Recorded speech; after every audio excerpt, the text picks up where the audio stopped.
कान्हा, आजपर्यंत तुझ्यावर विश्वास ठेवून प्रामाणिकपणे वागत आले, कधी खोटेपणाने वागले नाही, कधी कुणाचं वाईट व्हावं असं बोलले नाही. पण आज मला खोटं ठरवण्यात येते. तूच मला आता काय तो योग्य मार्ग दाखव. वहिनी, तू काय एवढा लोड घेतेस? हे बघ, मुकुंदची आई इथे फक्त आणि फक्त फुटेज घ्यायला आली होती, दुसरं काहीही नाही. मोहिनी, हे बघ बाळा, तुझ्या कान्हाचं तुझ्यावर लक्ष सुद्धा आहे आणि त्याला तुझी काळजी सुद्धा आहे. मला पूर्ण खात्री आहे तोच तुला यातून बाहेर काढेल. कसं काढेल आणि का काढेल? त्या मुकुंदच्या आईने आपल्या सगळ्यांचा अपमान केला आणि आता तुम्ही काहीच बोलू शकले नाही. माझ्या तोंडातून काही निघालंच नाही. का माहितीये, मला वाटलं मी खरं बोलून जाईन. आई, मला खरं बोलायची भीती कधीपासून वाटायला लागली? कधीपर्यंत द्यायची ही परीक्षा मी? बेटा, तुझी होणारी तगमग आम्हा सगळ्यांना दिसते. जातील, हे दिवसही जातील. हो बाळा, आणि देव त्यांचीच परीक्षा घेतो ज्यांच्यात ती पास होण्याची कुवत असते. मी म्हणलं ना तुला, मला पूर्ण खात्री आहे कान्हाच तुला यातून बाहेर काढ.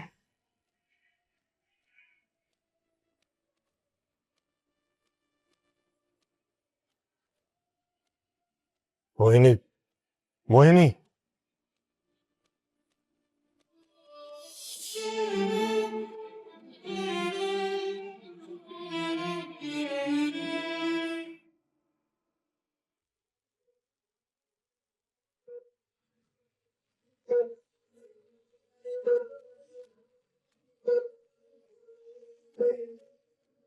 Seat relax.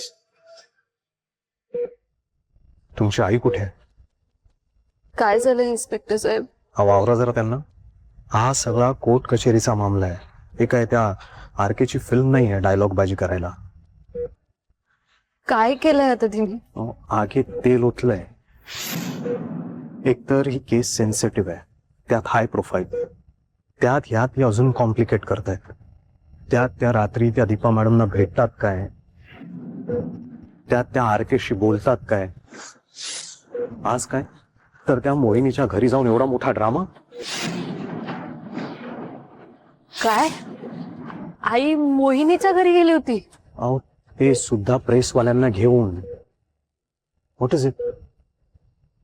सॉरी इन्स्पेक्टर साहेब, पण आईच्या मनात नेमकं काय चाललंय ना, हे मला पण कळतच नाहीये.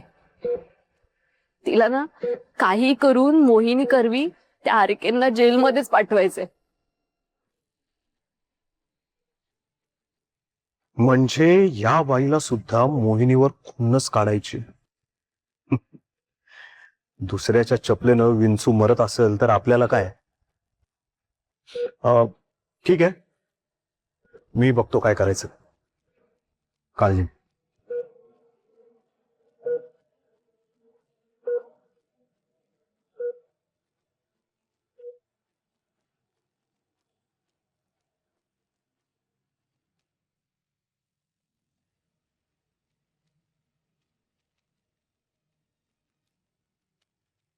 हॅलो हवलदार, मोहिनीच्या घरी जाणं कॅन्सल.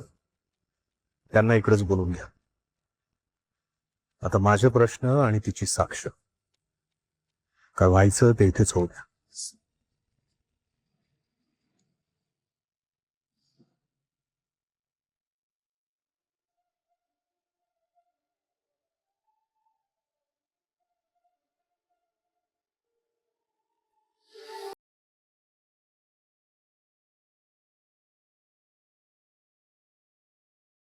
या मोहिनीने खाल्लंय माझ्या पोराला, खाल्लंय. आणि माझ्या पोराला खाऊन कशी सुखाने घरात बसली होती. देवा, अरे माझ्या मुकुलला नेण्याऐवजी हिला कडे घेऊन गेलास तू. मला विचारतेस तू हे कधी झालं? या क्षणाची वाट बघत होती ही मोहिनी देवकर. कारण मग हिला आणि त्या आरकेला उद्या त्याने गावभर फिरता यावं म्हणून. त्या मोहिनीला त्या आरकेबद्दल सगळं माहित असून सुद्धा ही भूक घेऊन गप्प बसलीये. त्या आरकेने हिला पैसे दिलेत ना म्हणून हिने हिचं तोंड बंद केलंय.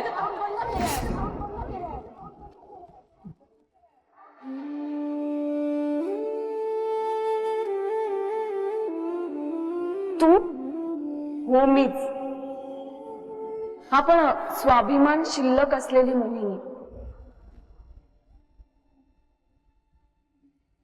अजून किती घाबरणार आहेस? खरं बोलायला अजून किती घाबरणार आहेस? पण मी काही बोलले ना तर आरकेंचं आयुष्य उद्ध्वस्त होईल. का हसतेस? अगं आता नाही बोललीस ना तर उद्ध्वस्त होशील तू. मैत्री जपण्याच्या नादात ना स्वतःला गमावून बसशील. आणि देव न करो पण उद्या मुकुंदला काही झालं तर त्याचं पाप कुणाच्या माथी लागेल? कुणाच्या लागेल? तुझ्याच. मोहिनी, आयुष्यभर स्वतःला माफ करू शकणार नाहीस तू. नाही, मला जर खरं बोलायचं असेल ना तर खूप माणसांना दुखवावं लागेल. माझ्या घरच्यांना, आरकेंना.